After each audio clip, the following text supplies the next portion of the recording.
This call is now taking yours. This call is now being recorded.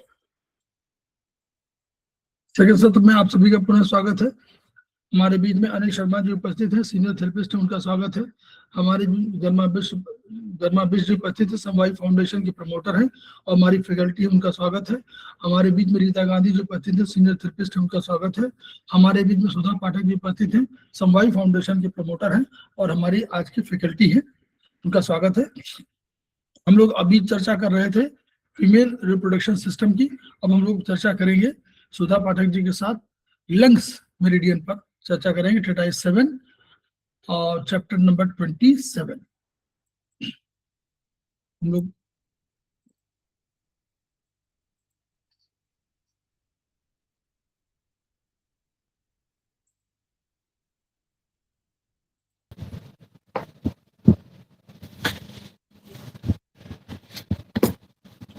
सर्वप्रथम class में Arvind sir का अभिनंदन करते हुए उपस्थित सभी साथियों का स्वागत करती हूँ। साथियों, अभी सर क्लास ले रहे थे, बहुत ही इम्पोर्टेंट क्लास था BHP में, हमारा फीमेल रिप्रोडक्टिव ऑर्गन से रिलेटेड क्लास थी। इसके बाद उसी ऑर्गन की सीरीज को आगे बढ़ाते हुए, लेकिन यह चाइनीज के अंतर्गत इसको हम देखते हैं। अभी आज हम ट्रेटाइज 7 में लंग्स के ऊपर 27 चैप्टर नंबर 27 में लंग्स के ऊपर कुछ चर्चा करते हैं, कुछ बातें जानते हैं। तो हम सभी जानते हैं कि हमारे शरीर का हर एक ऑर्गन कितना इम्पोर्टेंट है और हर एक ऑर्गन एक दूसरे से रिलेटेड रहता है। तो इसमें लंग्स का एक अपना ही एक बहुत ही इम्पोर्टेंट रोल होता है। तो इस चैप्टर में आने से पहले लंग्स के बारे में 2-4 बातें हम देखते हैं।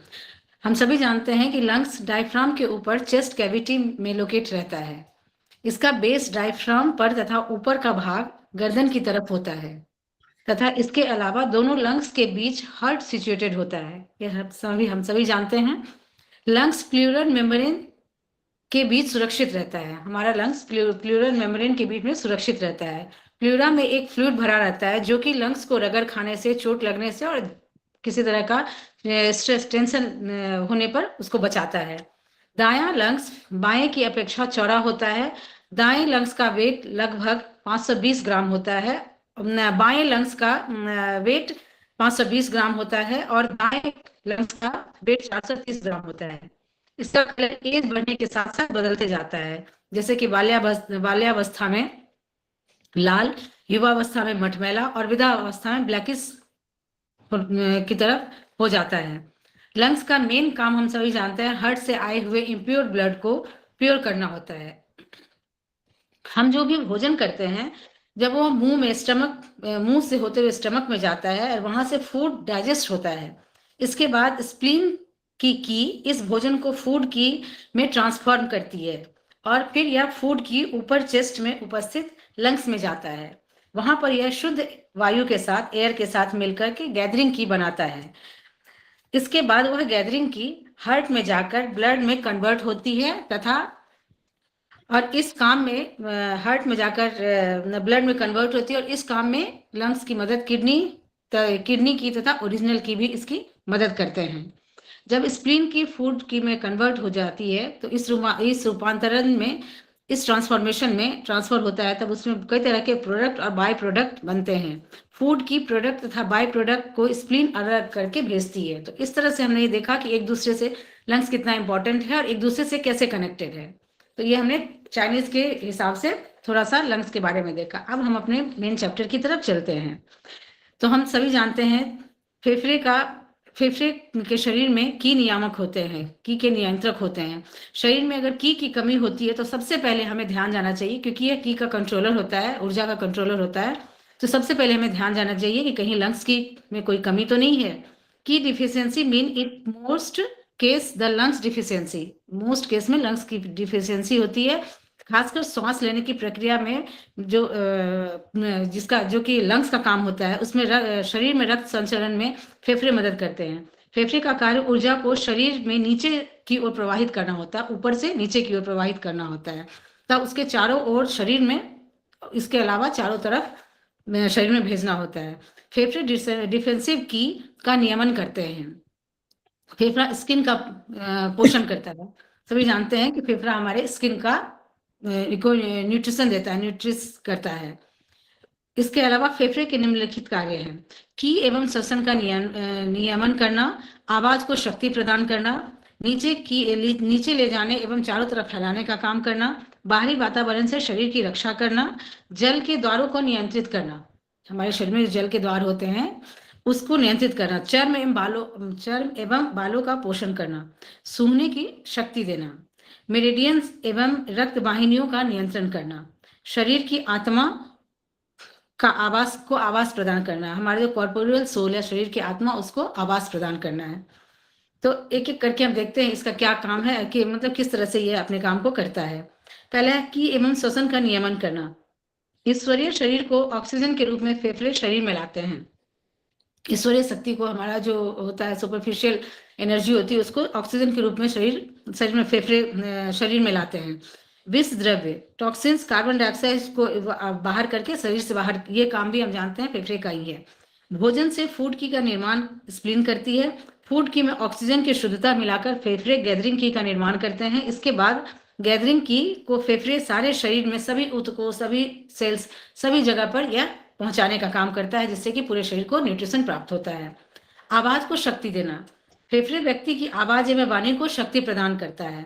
जब रोगी की आवाज कमजोर हो, ब्रेथलेसनेस हो तथा थकान हो, तो ऐसा लंग्स की डिफिशियंसी से होता है। ऐसे में लंग्स की को टोन करते हैं। तो जनरली हम देखते हैं जब कभी भी कोई मरीज आता है, काफी वीक हो जाता है, तो बिल्कुल एकदम धीमी आवाज में बोलता है, या जनरली नाक लगता है जैसे उसकी आवाज नाक से निकल रही है। तो ये सारे कारण इसलिए होता है कि उसमें लंग्स की कमी है, लंग्स की पर्याप्त मात्रा में नहीं है। ऐसे केस में हमें लंग्स की को टोन करना चाहिए। नीचे ले जाने एवं चारों तरफ फैलाने की क्रिया का नियंत्रण कैसे करता है? फेफड़ों का कार्य डिफेंसिव की और शारीरिक द्रव्यों को नीचे प्रवाहित करना है। हम सभी जानते हैं ऊपर से नीचे की को प्रवाहित करता है। उसके बाद शरीर में चर्म एवं मांसपेशियों के मध्य भाग में भेजकर यूनिफॉर्मली स्प्रे करता है, मतलब पूरे शरीर में फैलाता है। इसे डिफेंसिव की में यूनिफॉर्मली फैलकर शरीर की रक्षा करती है तथा चर्म को नमी भी प्रदान करती है। जब किसी व्यक्ति को ठंड होकर सर्दी लगती है, तो इसके कारण उसके फेफड़े की कमजोरी को समझते हैं। लंग्स में की डिफिशियंट होने पर रोम छिद्र खुलकर फैल जाता है तथा रोगी को लगातार पसीना लगता है। लंग्स में की एक्सेस होने पर रोम छिद्र बंद हो जाता है और पसीना आना बंद हो जाता है। ऐसा अटैक ऑफ एक्सटर्नल विंड के केस में होता है। फिर ये तो हो गया अटैक ऑफ एक्सटर्नल विंड के केस को बताया। फिर है लंग्स की नीचे की ओर प्रवाहित होकर किडनी से मिलती है। जानते हैं अगर लंग्स की नीचे की ओर ना जाए तो यह छाती में ही अवरुद्ध हो जाएगी, जिससे रोगी के छाती में भारीपन हो जाएगा, सांस फूलने लगेगा तथा खांसी भी आने लगेगी। ऐसे में लंग्स की को नीचे की ओर प्रवाहित करने के लिए उपचार हमें देना चाहिए। लंग्स की को नीचे लार्ज इंटेस्टाइन में भेजते हैं। यदि किसी रुकावट की वजह से लंग्स की छोटी आंत तक नहीं पहुंच पाती है, जो कि खासकर बूढ़े लोगों में होता है, तो ऐसे मल त्याग की क्षमता घट जाती है, कॉन्स्टिपेशन हो जाती है। लंग्स की बाधित होकर जब यूवी तक नहीं पहुंच पाती है, तो बूढ़े रोगियों में पेशाब रुक जाता है। तो हम देख रहे हैं कि कितना इंपॉर्टेंट है। यही हमारे में कॉन्स्टिपेशन का काम हो या पेशाब रुक जाना, हर एक तरह से यह बहुत ही इंपॉर्टेंट होता है। उपचारकों को लंग्स के इन कार्यों का, मतलब ये सारी बातें बता रहा है कि एज अ थेरेपिस्ट सबको ये पता होना चाहिए। बाहरी वातावरण से शरीर की रक्षा करना। अब ये बाहरी वातावरण से कैसे रक्षा करता है? मनुष्य के शरीर एवं बाहरी वातावरण के बीच फेफड़े सेतु एवं कड़ी के रूप में कार्य करते हैं। अतः बाहरी वातावरण में मौसम का शरीर पर आक्रमण होने पर फेफड़े पर उपचार करना चाहिए। जैसे सर्दी लगना, लू लगना आदि में फेफड़े पर ही हमें उपचार करना चाहिए। बाहरी वातावरण के प्रभाव से सबसे पहले फेफड़े ही प्रभावित होते हैं, जैसे कि attack of external wind cold या attack of external wind heat. इन दोनों कंडीशन में सबसे पहले ये कंडीशन अटैक कहाँ होगा? हमारे लंग्स पर होगा। फेफड़े की डिफिशियंसी में की डिफिशियंसी होती है और फेफड़े के एक्सेस में फेफड़े पर बाहरी वातावरण का प्रभाव होता है। फिर जल द्वारों को नियमित कैसे करता है? स्प्लीन द्वारा पचाए गए भोजन शोधित द्रव्य लंग्स में आते हैं। स्प्लीन के द्वारा जो पचाए गए भोजन में जो प्योर फ्लूइड होते हैं वो लंग्स में आते हैं, ब्लड के रूप में आते हैं। लंग्स इस शोधित द्रव्य को और महीन एवं परिशोधित कर तथा इन परिशोधित द्रव्य को संपूर्ण शरीर में चर्म के नीचे, स्किन के नीचे यूनिफॉर्मली स्प्रे कर देता है, जिससे कि सभी जगह एक सामान्य रूप से इसका फैलाव हो। यह परिशोधित द्रव्य चर्म को नमी प्रदान करता है एवं चर्म छिद्रों का नियमन भी करता है। आवश्यकता अनुसार चर्म छिद्र खुलते और बंद होते हैं। द्रव्य पसीने के रूप में रोम छिद्रों के माध्यम से शरीर से बाहर निकलते रहता है। इस सारी प्रक्रिया का नियंत्रण फेफड़ा ही करता है। इस प्रक्रिया में गड़बड़ी आने पर चर्म के नीचे द्रव्य इकट्ठा होकर उसमें सूजन आ जाता है, एडिमा का रूप ले लेगा। सूजन की जगह दबाने पर गड्ढा पड़ जाता है। इस प्रकार सूजन आने पर भी हमें लंग्स पर ही उपचार देना चाहिए। फिर अगर फेफड़े एक्सेस द्रव्य को नीचे की ओर किडनी तथा यूबी में भेज देते हैं, हम जानते हैं किडनी उस द्रव्य को रक्त के माध्यम से चारों ओर वाष्प कण के रूप में भेज देती है तथा किडनी द्वारा परिशोधित वेस्ट द्रव्य, एक तो हमने प्योर देखा था, वो भी काम प्योर द्रव्य को भी भेजने का काम लंग्स का था। अब इम्प्योर वेस्टेज के रूप में जो होता है, जो कि बाद में पेशाब के रूप में यूबी में के द्वारा निकाल दिया जाता है। अतः जब लंग्स ठीक से काम करेगा तो यह मूत्र विसर्जन सामान्य रूप से होगा, और अगर फेफड़ा ठीक से काम नहीं करेगा तो हमें मूत्र विसर्जन में भी हमें प्रॉब्लम आती है। फिर चर्म एवं बालों का पोषक होता है। फेफड़े प्लीहा से फ्लूइड को प्राप्त करते हैं तथा उसे महीन बनाकर सारे शरीर के चर्म के नीचे प्रवाहित कर देते हैं। इससे शरीर का चर्म एवं बाल नमी एवं पोषण उनको मिलता है। अगर फेफड़ा कमजोर हो तो चर्म एवं बाल सूखे और पोषणहीन हो जाएंगे। सूंघने की शक्ति देना, अगर लंग्स की मजबूत होगी तो नाक खुली रहती है, अतः सांस लेने में सहजता रहती है तथा हमारा सेंस ऑफ स्मेल होता है वह सामान्य रूप से कार्य करता है। लेकिन अगर लंग्स पर बाहरी आक्रमण हो जाता है तो नाक बंद हो जाती है और छींकें आने लगती है, सूंघने की क्षमता भी घट जाती है, और लंग्स की पर गर्मी का आक्रमण होने पर नाक से रक्तस्राव भी होने लगता है। मेरिडियंस एवं रक्त वाहिनियों का नियंत्रण किस तरह से करता है? लंग्स गवर्न की, सारे शरीर की के फेफड़े ही नियंत्रण करते हैं। Heart control the blood vessels, lungs control the flow of the ki in the meridian and also control the flow of blood in the blood vessels। तो ये बता रहा है कि लंग्स किस तरह से की को कंट्रोल करता है, फिर फ्लो ऑफ ब्लड को, जो ब्लड वेसल्स में फ्लो ऑफ ब्लड को किस तरह से कंट्रोल करता है। Since the lungs governs ki and ki is needed for all type of circulation in the body, including circulation of body fluid and ki in various type of vessels in the human body। तो किसी भी तरह का circulation अगर हो रहा है, चाहे बॉडी फ्लूइड का हो या ब्लड का हो या की का हो, अलग अलग रूप में, वह लंग्स के द्वारा ही गवर्न होता है।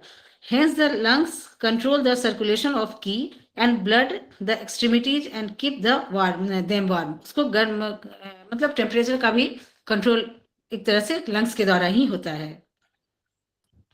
तो इसको हम इस तरह से समझ सकते हैं कि की लंग्स द्वारा गवर्न होते हैं, वही हीट ब्लड वेसल्स को कंट्रोल करता है, हार्ट ब्लड वेसल्स को कंट्रोल करता है, और लंग्स मेरिडियन में बहने वाली की को कंट्रोल करता है, जैसा कि हमने देखा था, और ब्लड वेसल्स में बहने वाले ब्लड को भी वह कंट्रोल करता है।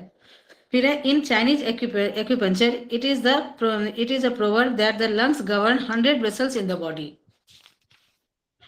शरीर की आत्मा, अब देखते हैं कॉर्पोरियल सोल के बारे में किस तरह से रिलेट है।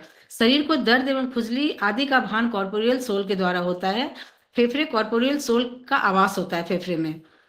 सैडनेस, ग्रीफ, एंजाइटी, ब्रेवमेंट आदि के कारण कॉर्पोरियल सोल के मूवमेंट में बाधा आती है। इससे व्यक्ति की सांस की प्रक्रिया भी प्रभावित होती है। देखते हैं जब हमें एंजाइटी होता है, सैडनेस होता है, तो हमें सांस लेने में भी बहुत कोशिश करनी, एफर्ट लगाना होता है। कॉर्पोरियल सोल को शक्ति प्रदान करने से सैडनेस आदि उपरोक्त मनोभाव ठीक हो जाते हैं।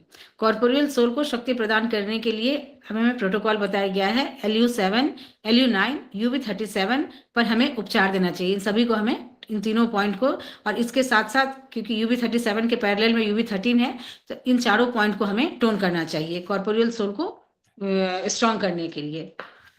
फिर है भोजन। ठंडी तासीर एवं ठंडे भोजन, कच्चे फल, सलाद आदि की से आंतरिक आर्द्रता बढ़ती है जो प्लीहा को प्रवाहित करती है, जिससे कि स्प्लीन प्रभावित होता है। इसके बाद स्प्लीन के बाद फिर उससे लंग्स भी प्रभावित होता है। Spleen creates phlegm and lungs store it. Asthma में भोजन, सलाद, फल, दूध, पनीर, मक्खन आदि का सेवन ना करें। फिर ये बता रहा है कि हमारे इमोशन से किस तरह से है। Sadness causes deficiency of lungs की, वरी कॉजेज स्टैग्नेशन ऑफ की in chest and the affect the lungs. तो सैडनेस डिफिशियंसी ऑफ की के कारण होता है, और चिंता की वजह से स्टैग्नेशन ऑफ की होता है, जिससे कि लंग्स इफेक्ट होता है। लाइफस्टाइल, मेज पर अधिक बैठकर झुककर ज्यादा समय तक काम करने से लंग्स की डिफिशियंसी हो जाती है। फिर ड्रीम, इसमें अगर डिफिशियंसी होती है, एक्सेस होता है, तो किस तरह से सपने आते हैं। फेफड़े में ऊर्जा एक्सेस होने पर रोने के सपने आते हैं। फेफड़े में ऊर्जा की डिफिशियंसी होने पर सपने में सफेद वस्तु दिखाई देती है अथवा रक्तपात दिखाई देता है। Symptom of disorder of lungs meridian, lungs meridian is a yin channel with 11 point, सभी जानते हैं। फिर इसमें डिफिशियंसी अगर होता है, सिम्टम ऑफ डिसऑर्डर अगर होता है तो चिल्स होता है, ठंड लगता है, फीवर होता है, हाइड्रोसिस होता है, पसीना आता है, एनहाइड्रोसिस होता है, pain above the clavicle on और इन द चेस्ट में और क्लेविकल रीजन में पेन होता है, pain in upper back, shoulder, forearm, elbow, wrist and hand, headache, any nasal obstruction, asthma, cough, dyspnoea सांस लेने में कष्ट होना, sore throat, trigeminal neuralgia and any twitching in the face, any cerebral congestion, insomnia, nervous anxiety. जिसमें कि बताया है LU9 is a empirical point for arteries and pulses, यह एक मतलब प्रयोग सिद्ध पॉइंट है पल्स और आर्टरीज के लिए। LU10 is empirical point for fluid problem causing edema and retention of urine. LU11 is empirical point of throat, cerebral congestion, insomnia, headache and anxiety.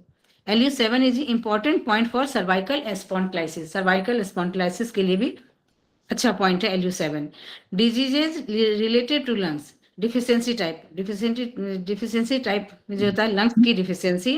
हाँ आगे वहीं पर कर लो, आगे आगे इसी में पूरा। सर क्या बोल रहे हैं? आगे इसी में लंग्स की मतलब हाँ। अलग से न पढ़ करके। हाँ, ये सारी जितनी भी बताई गई है ना, उसको आगे एक चार्ट के माध्यम से हम देखते हैं। इसमें है लंग्स की डिफिशियंसी होने पर, लंग्स की deficiency, lungs in deficiency and dryness due to lungs. तो इसमें जो मेन सिम्टम आता है लंग्स की डिफिशियंसी में वह है वीक वॉइस, शॉर्टनेस और ब्रेथ और एग्जर्शन शॉर्टनेस सर क्या है? एग्जर्शन होता है ना, थोड़ा सा वो आपको लगेगा कि कुछ हाफी हफनी या वो थकावट है।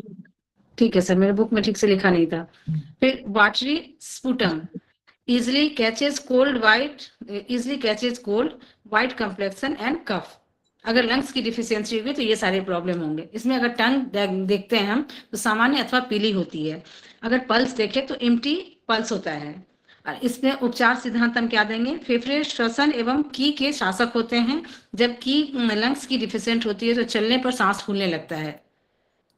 लंग्स ऊर्जा को शरीर के नीचे की ओर भेजते हैं और जब लंग्स की डिफिशियंट होती है तो की नीचे की ओर प्रवाहित नहीं हो पाती है अगर डिफिशियंट होगा लंग्स की तो, और खांसी पैदा कर देती है। इसी लंग्स की डिफिशियंसी के कारण आवाज कमजोर पड़ जाता है, तब व्यक्ति बात नहीं करना चाहता है। लंग्स की डिफिशियंसी के कारण शरीर में डिफेंसिव की कमजोर पड़ जाती है तथा बाहरी हीट, कोल्ड और विंड आदि से शरीर जल्दी ही प्रभावित हो जाता है। ये सारी चीजें अगर लंग्स की डिफिशियंसी है तो ये सारी चीजें आती हैं। फिर रोग के कारक, वंशानुगत कमजोरी, यदि माता पिता के फेफड़े में टीबी हो चुकी है तो पुत्र के लंग्स की डिफिशियंसी भी हो सकती है। अगर पहले ही माता पिता को टीबी हो चुका है तो बच्चे में भी वह लंग्स की डिफिशियंसी के रूप में मैनिफेस्ट हो सकता है। ऐसे में रोगी की जीभ के टिप के बाद लंग्स के क्षेत्र में 2 आड़े छोटे क्रैक्स हो जाते हैं। सेकेंड पॉइंट है, मेज पर अगर लंबी अवधि तक झुककर बैठकर काम करने से सांस में अवरोध होकर लंग्स की डिफिशियंसी हो जाती है। तो जनरली ऑफिस में बैठकर काम करने वाले या बहुत देर तक पढ़ाई करने वाले लोगों में यह सिम्टम आता है। जब सर्दी, खांसी या फ्लू बहुत पुरानी हो जाती है तथा रोगी को एंटीबायोटिक दिए जाते हैं तो सर्दी, फ्लू एवं खांसी तो ठीक हो जाती है, पर लंग्स की डिफिशियंट हो जाता है। और ऐसे में इसको हम जब प्रोटोकॉल के थ्रू उसका ट्रीटमेंट करेंगे तो प्रोटोकॉल होगा LU7, LU9, UV13, GB12, CB6, ST36 और सारे पॉइंट को डिफिशियंट है तो सारे पॉइंट को हम टोन करेंगे। फिर दूसरा पॉइंट है LU7, 9 लंग्स के पॉइंट है, बहुत इंपॉर्टेंट पॉइंट बताए गए हैं भी ऊपर। UB13 लंग्स का ही आप बैकशू पॉइंट है। GB12 UB13 के बगल में ही है, आप देखिएगा उसमें तो GB12 UB13 की लोकेशन वही होगी। CV6 ऊर्जा का सागर कहलाएगा और ST36 बहुत बढ़िया होम्योस्टेटिक पॉइंट है जो बहुत बैलेंस करता है एनर्जी के लिए। इसलिए आपको सारे पॉइंट बिल्कुल LU के बाद LU79 UB13 उसी पॉइंट है, GU12 उसी के प्लेटफॉर्म पर है, इसलिए GU12 दिया गया है, और CV6 आपको ऊर्जा का सागर है, और ST36 आपको होमोस्टैटिक पॉइंट है। ठीक है। फिर दूसरा है अगर लंग सीन डिफिशियंसी हो, पहले तुमने की देखा था, अब अगर लंग सीन डिफिशियंसी है तो इसमें feeling of heat in afternoon, low grade fever in afternoon, सूखी खांसी, सूखा मुंह, सूखा गला, सूखा रक्त मिश्रित बलगम, 5 हीट, जिसमें कि 5 हीट में आते हैं छाती, दोनों हथेली और दोनों पांव के तलवे में जो गर्मी होती है उसमें गर्मी लगना, गाल लाल होना और रात्रि में पसीना आना। फिर इसमें अगर टंग देखेंगे तो लाल छिछला उभरी जीभ जिसमें लंग्स के क्षेत्र में क्रैक रहेगा, लंग्स वाले एरिया में क्रैक रहेगा। एम्प्टी एंड रैपिड, अगर पल्स को डायग्नोस करेंगे तो एम्प्टी एंड रैपिड रहेगा, पतली रहेगी। फिर उपचार सिद्धांत, फेफड़े में अगर यिन की डिफिशियंसी हो तो एम्प्टी हीट बढ़ जाती है तथा इसमें आफ्टरनून में रोगी को लो ग्रेड फीवर हो जाता है तथा गाल एवं जीभ लाल हो जाते हैं। लंग्स की डिफिशियंसी में ऐसा नहीं होता है, अभी हमने देखा था लंग्स की डिफिशियंसी में ऐसा नहीं होता है, जबकि लंग्स यिन अगर डिफिशियंसी है तो उसको आफ्टरनून में लो ग्रेड फीवर भी रहेगा क्योंकि एम्प्टी हीट बढ़ जाती है। फिर लंग्स की यिन डिफिशियंसी के कारण शरीर में बॉडी फ्लूइड की कमी होकर ड्राइनेस भी हो जाता है तथा जीभ, गला, मुंह आदि सूखने लगता है। इसमें अगर रोग के कारक देखें तो बहुत दिनों तक अगर लंग्स की डिफिशियंसी रहती है और उसको अगर हमने सही समय पर ट्रीट नहीं किया तो वो बढ़कर लंग्स इन डिफिशियंसी का रूप ले लेती है। फिर दूसरा है अगर स्टमक इन डिफिशियंसी या किडनी इन डिफिशियंसी हो तो कुछ दिन के बाद इसके कारण लंग्स इन डिफिशियंसी भी हो जाती है। फिर इसमें प्रोटोकॉल देंगे LU9, LU10, UB13, UB13, UB37, CV4, CV12, CV17, GV12, K6, सारे पॉइंट को हम इसमें टोन करेंगे, और LU10 जिसमें कि LU10 को सिर्फ हम सेडेट करेंगे, अदरवाइज सारे पॉइंट को हम टोन करेंगे। तो LU9 देखिए आपको पॉइंट होगा, ऑर्गन सोर्स पॉइंट है, UB13 बैकशू पॉइंट है, UB37 उसी के पैरेलल पॉइंट है, इसलिए बहुत इंपॉर्टेंट है। CV4 आपका जो है एनर्जी के पॉइंट के रूप में CV4 बहुत बढ़िया पॉइंट माना जाता है, और CV12 आपने पढ़ा होगा स्टमक का पॉइंट है, स्टमक का फ्रंट शू पॉइंट है। तो ये होम्योस्टेटिक पॉइंट भी है, और उसके साथ साथ ये एनर्जी के लिए भी बहुत बढ़िया पॉइंट है। और CV17 हम लोग का उसका है 13-14 लंग नहीं 17 उसके पॉइंट, CV17 बैक उसका 16, CV12 15 14 17 पेरिकार्डियम का पॉइंट है क्या सर? पेरिकार्डियम का, पेरिकार्डियम का है, हाँ सर, है ना, पेरिकार्डियम का पॉइंट होना चाहिए। CV12 उसी UB13 के पैरेलल है इसलिए, और K6 हमेशा समझ लीजिए, क्यों कह रहे हैं, वो कह रहे हैं कि K6 जो है हमारा इन के लिए, तो इन डिफिशियंसी के लिए K6 को टोन कर दिया। LU10 हमारा हीट पॉइंट है, यहाँ पर क्या एम्प्टी हीट है इसलिए सेडेट कर दिया। ठीक है सर। फिर अगला पॉइंट है dryness due to lungs, lungs की वजह से अगर ड्राइनेस हो रहा है तो इसमें मुख्य लक्षण होगा 5D, ड्राई माउथ, ड्राई टंग जो लाल ना हो, और dry throat, dry skin, dry cough, आवाज में खरखरी आना, ड्राई कफ की वजह से आवाज में खरखरी आना। फिर टंग अगर देखेंगे तो वो ड्राई होगा, पल्स अगर देखते हैं तो वह एम्प्टी होगा। फिर है स्टमक इन डिफिशियंसी, अगर उपचार सिद्धांत देखिए स्टमक इन डिफिशियंसी होकर लंग्स में ड्राइनेस बढ़ जाती है, और ऐसे में उपचार स्टमक इन डिफिशियंसी का भी कर देना चाहिए। इसके साथ साथ ड्राइनेस ड्यू टू लंग्स के साथ साथ इसमें हमें स्टमक इन डिफिशियंसी पर भी कर देना चाहिए। अगर जब मौसम गर्म एवं सूखा हो तो लंग्स ड्राइनेस हो जाती है, गर्म और सूखा मौसम में जनरली लंग्स ड्राइनेस हो जाती है। रोग के कारक, जब लंग्स में ड्राइनेस बढ़ जाती है तो जीभ, मुंह, गला, चर्म आदि सूख जाता है, यह लंग्स इन डिफिशियंसी की पूर्वावस्था होती है, यह ड्राई मौसम के कारण भी होता है।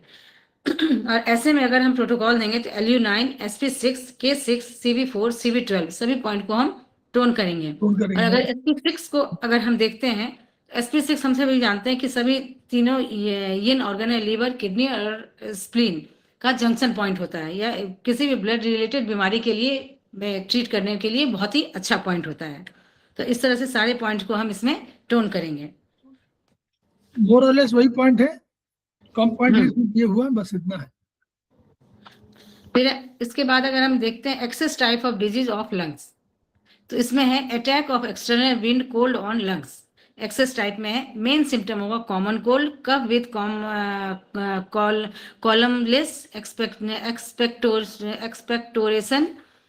फिर है फीवर विथ नो कलरलेस होगा, ये कलर कफ विद कलरलेस होगा, कलरलेस मतलब जो निकलता है। एक्सपेक्टोरेशन का मीन्स कलरलेस कफ हुआ। कलरलेस, रंगहीन रंगहीन निकलता है ना, थूक वगैरह बलगम वगैरह वो। फीवर विथ नो परस्पिरेशन, पसीना नहीं आता हो फीवर, ऐसा फीवर से पसीना ना आता हो। Sneezing, does not like cold, itching in throat, running nose और stopped up nose. Running nose या मतलब बिल्कुल ही मतलब स्टॉप्ड अप नोज। फिर है occipital headache, body ache throughout of the body, पूरे शरीर में दर्द होना। टंग अगर देखेंगे thin white coating, pulse superficial pulse होगी, बिल्कुल पतली सी धीमी सी पल्स देखिए होगी। एक्सटर्नल विंड कोल्ड जब भी अटैक होगा तो हमेशा समझिए, चाहे विंड कोल्ड हो चाहे विंड हीट हो, एनर्जी बढ़ी होगी आपकी। तो इसीलिए कह रहे थे कि अभी पढ़ा था ना हम लोग, जब एनर्जी बढ़ी होगी तो कोई पसीना नहीं आएगा। लंग्स में एनर्जी बढ़ी होगी तो पसीना नहीं आएगा। देखिए फीवर तो होगा, सर्दी लग गई है, लेकिन विद नो परस्पिरेशन, कोई पसीना नहीं आएगा। ठीक है, तो कॉमन कोल्ड देखिए दो चीजें केवल देखिए, कॉमन कोल्ड उसकी वजह से होता है कलरलेस, जो आपको बलगम या थूक निकलेगा वो जो है आपका कलरलेस निकलेगा। और फीवर होगा लेकिन परस्पिरेशन नहीं होगा, पसीना नहीं आएगा। स्नीजिंग होगी नेचुरली, आपको स्नीजिंग होगी। और डज नॉट लाइक कोल्ड, आपको ठंडा से बचेंगे। इचिंग इन थ्रोट, यहाँ पर आपको थ्रोट में इचिंग होगी। रनिंग नोज और स्टॉप्ड नोज, तो एनर्जी बढ़ गई है इसलिए स्टॉप्ड नोज हो जाएगी या रनिंग होगी। और ऑसिपिटल हेडेक, ये आप समझ लीजिए, ऑसिपिटल में समझ रहे हैं पीछे की तरफ हेडेक होगा। चलिए ठीक। फिर है causes of disease. 6 stages of disease में यह रोग का प्रथम चरण होता है जब शरीर की डिफेंसिव की पर बाहरी विंड कोल्ड का आक्रमण होकर उपरोक्त लक्षण दिखाई देता है। तो हम जो 6 चैनल ऑफ की के बारे में, डिजीज के बारे में, स्टेजेस ऑफ डिजीज के बारे में जानेंगे। उसमें या पहला स्टेज है कि पहले स्टेज में एक्सटर्नल किसी ये का इफेक्ट हुआ है बॉडी में। तो ऐसे कंडीशन में शरीर की डिफेंसिव की पर बाहरी विंड कोल्ड का आक्रमण होकर ये सारे लक्षण, ऊपर के जितने लक्षण है वो नजर आते हैं। कभी कभी कृत्रिम कारणों से भी शरीर पर विंड कोल्ड का आक्रमण होता है, जैसे अगर एयर कंडीशन में बहुत ज्यादा बैठते हैं, कूलर में बैठते हैं, तब भी एक्सटर्नल विंड कोल्ड का आक्रमण होता है। जब शरीर में डिफेंसिव की कमजोर होती है तभी व्यक्ति को सर्दी लगती है। तो ऐसे कंडीशन में हम ट्रीटमेंट देंगे LU9, LI4, UB12, GB16, CV17, सारे पॉइंट को इसमें हम सिडेट करेंगे। बहुत बढ़िया पॉइंट है। देखिए हमेशा LI4 हम लोग कहाँ करते हैं, अगर यहाँ इस एरिया में कहीं प्रॉब्लम है तो LI4 यूज करते हैं। LU7 हम लोग समझ रहे हैं कि LU7 से क्या कर रहा है, वो एनर्जी को जो यहाँ बढ़ी हुई है उस एनर्जी को नीचे फेंक रहा है। UB12 बहुत बढ़िया पॉइंट है, आप पढ़िएगा जब कभी UB12 का लोकेशन देखिएगा तो वहीं पर UB12 13 एक पास आ रहे हैं। और GB16 पे आएगा, बहुत अच्छा उसके लिए है। और CV17 ये आपको पेरिकार्डियम के आसपास का पॉइंट है। ठीक है, तो ये सब पॉइंट को सिडेट करना है। इस सिडेट इसलिए करना है कि देखिए विंड कोल्ड हो तो के विंड हो हीट हो कुछ भी हो, एनर्जी बढ़ी है और ये एक्यूट डिजीज कहलाएगी। एक्यूट के कंडीशन में भी आएगा डिजीज है, इसलिए इसमें हटाना है। Attack of external wind heat in lungs, इसके मेन सिम्टम होंगे fever with slight sweating, cough with expectoration of thick yellow mucus. पहले तो यहाँ हमने देखा था कलरलेस था, हाँ, उसके बाद बस ठीक, वेरी गुड। उसके बाद एक्सटर्नल विंड की अटैक की वजह से इसमें expectoration of thick yellow mucus में कन्वर्ट हो गया। Does not like cold, cold पसंद नहीं करेगा। Pain in chest radiating to back, dry nose, bloody और पर्पुलेंट। फिर है secretion from nose, movement of nostrils, नाक से सिक्रेशन का होना, movement of nostril, dry hard malodorous faeces, dry hard malodorous faeces, मतलब जो बड़े आवाज के साथ जो है मल निकलना। फिर small quantity of reddish urine, intense thirst, hot feverish skin, फिर sore throat, headache, tonsillitis. Tonsillitis. हाँ, अगर टंग देखें तो red tongue with thin yellow और व्हाइट कोट। पल्स अगर देखें तो वह रैपिड, धीमी, हाँ। मध्यम सी नॉर्मली थिन येलो, हल्के से येलोइश होगी। हम्म। जब भी हीट अटैक होगा तो नॉर्मली थिन येलो की आएगी। और उससे देखो दो ही तीन अंतर है, केवल फीवर, इसमें फीवर होगा, उसमें फीवर था लेकिन वही स्वेटिंग नहीं थी। यहाँ पर Sweating। स्वेटिंग होगी, स्लाइट स्वेटिंग होगी। Cough with thick yellow, thick yellow वहां हो गया। और ब्लस, ये दो तीन है। और ड्राई नोज, ब्लडी, या ये भी होगा क्योंकि सूख गया, हीट हीट है ना, ड्राई नोज सूख गई है पूरी वो। ये तीन चार आपको मिलेंगे। और गर्मी है इसलिए इंटेंस थर्स्ट होगी, हॉट फीवरिश स्किन होगी, सोर थ्रोट दोनों में है, हेडेक तो होगा ही। तो ये है, देखिए पढ़िए। फिर causes of disease, wind has affected the lungs blocking the normal function। wind heat has affected, wind heat lungs के फंक्शन को, नॉर्मल फंक्शन को ब्लॉक करता है। the cooling effect of the lungs is affected। 6 stage of disease में यह रोग का प्रथम चरण होता है। शरीर में डिफेंसिव की बाहर विंड हीट का आक्रमण, विंड कोल्ड का भी हमने देखा था, फिर विंड हीट का आक्रमण, ये भी पहला स्टेज में ही आएगा। जब व्यक्ति की डिफेंसिव की कमजोर होती है तो व्यक्ति को सर्दी गर्मी लगती है। कभी कभी भोजन बनाने वालों को भट्टी की गर्मी एवं फर्नेस में काम करने वालों को भी गर्मी के कारण विंड हीट का आक्रमण हो जाता है। तो ऐसे में हम दो ग्रुप में ट्रीटमेंट देंगे। पहले ग्रुप में है LU11, LI4, LU11, LI4, LI11, GV14, UV12, gall bladder 20 और GV16। इन सारे पॉइंट को हम सेडेट करेंगे, जिसमें कि GV14 शरीर से कहीं भी अनावश्यक गर्मी रहती है उसको निकालने के लिए काम आता है। फिर दूसरे ग्रुप में, ग्रुप 2 में अगर जब हम इलाज ट्रीटमेंट देंगे वह होगा LU5, LU6 और LU9। सारे इन तीनों पॉइंट को भी हम सेडेट करेंगे। फिर attack of external wind on lungs, तीसरे कंडीशन में इसका मेन सिम्टम होगा, यह स्किन के माध्यम से शरीर में प्रवेश करती है। रोगी को ठंड एवं कपकपी लगती है, शरीर के अंदर स्किन के माध्यम से प्रवेश कर गई है, रोगी को ठंड और कपकपी लग रहा है। रोगी बाहर नहीं जाना चाहता है, छींके और खांसी आती है, नाक बहने लगता है, सफेद बलगम निकलने लगता है। फिर है एक्सटर्नल विंड एवं शरीर की डिफेंसिव की आपस में लड़ते हैं, रोगी को ज्वर हो जाता है। तो इसमें हम ट्रीटमेंट क्या देंगे? LU11, LU7, LI4, LI11, H5, UV60। सारे पॉइंट को इसमें हम सेडेट करेंगे। फिर है 4th नंबर पे attack of external wind, cold and dampness on lung. Main symptom होगा sudden swelling of face and eyes, gradual swelling in the whole body, breathlessness, cough, does not like air, air पसंद नहीं होगा, scanty urination, tongue white coating with the which is slippery, white coating which is slippery। फिर pulse होगा floating. Causes of disease, शरीर में defensive system पर external wind, cold एवं डैम्प तीनों का एक साथ आक्रमण होता है। इसमें फेफड़े रोमकूप का नियंत्रण नहीं कर पाते हैं तथा रोम छिद्र बंद होकर पसीना निकलना इसमें बंद हो जाता है तथा फेफड़े की फ्लूइड को शरीर के नीचे की ओर प्रवाहित करने की क्षमता भी घट जाती है। इससे रोगी के चेहरे में एकाएक सूजन आ जाता है जो धीरे धीरे सारे शरीर में फैल जाता है। जब द्रव्य नीचे की ओर प्रवाहित ही नहीं हो पाएगा तो रोगी के पेशाब की मात्रा भी घट जाएगी, जिससे कि शरीर के नीचे के भाग में धीरे धीरे सूजन आ जाएगी। तो उसके बाद है इस रोग का कारण शरीर पर विंड और कोल्ड तथा डैम्प तीनों का ही आक्रमण है। इस तरह की इस डिजीज में शरीर पर विंड, कोल्ड और डैम्पनेस तीनों के आक्रमण की वजह से यह होता है, ये सारे सिम्टम आएंगे।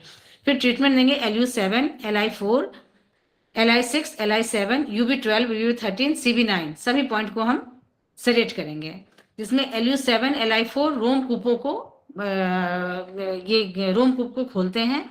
CV6, 7, CV9, LI6, 7 और CV9 फेफड़े के द्रव्य को नीचे की और बड़ी आंत तक ले जाते हैं। UV12, 13 शरीर से विंड, कोल्ड को निकालते हैं और सारे पॉइंट को इसमें हमें सेलेक्ट करना है।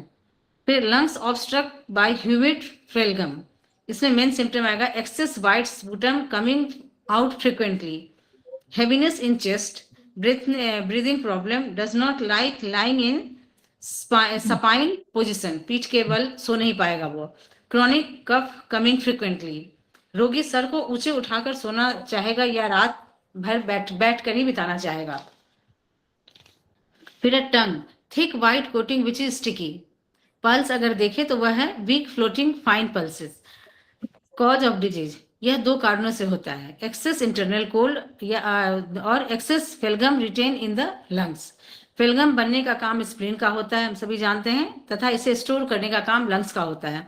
स्प्लीन यांग डिफिशियंसी के कारण ज्यादा बलगम बनता है, इससे जीभ पर मोटी परत आ जाती है।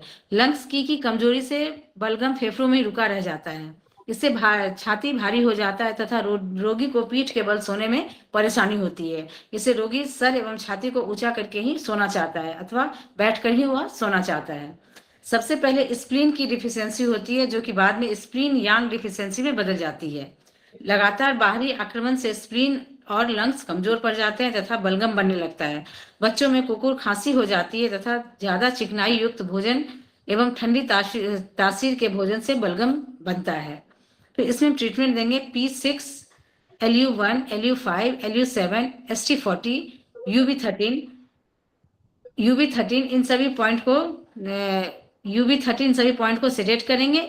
UB20 को टोन करेंगे। CV9 सेडेट, CV12 टोन और CV12 टोन। इसके बाद CV17 एंड CV22 सारे पॉइंट को हम सेडेट करेंगे।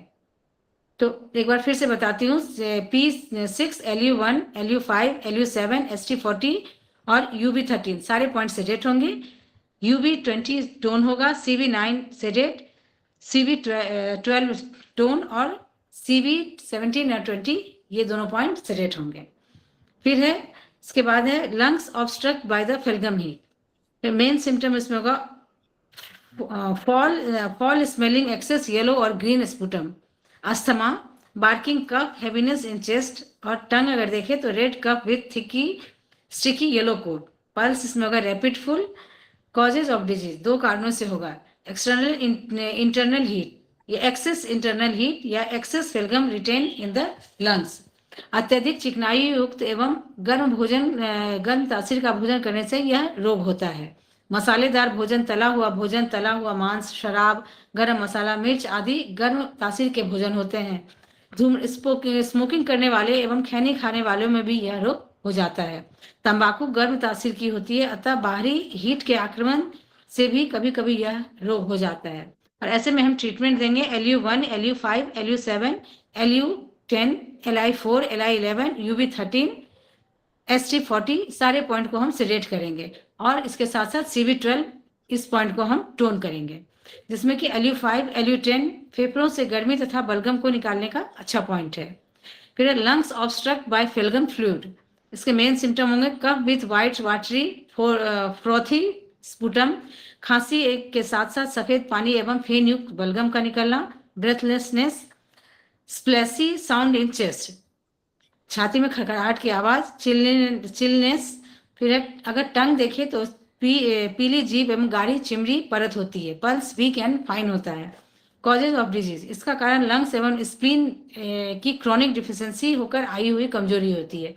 तो अभी हम देख रहे हैं ग्रेजुअली बढ़ते बढ़ते यह क्रॉनिक के फेज में चली आई है। बूढ़े एवं प्रौढ़ों में यह रोग होता है। चिकनाई युक्त एवं ठंडी तासीर के भोजन का इसमें सेवन कम करना चाहिए। और इसमें प्रोटोकॉल हम देंगे LU5, ST14, CV9 तीनों पॉइंट को सेडेट करेंगे।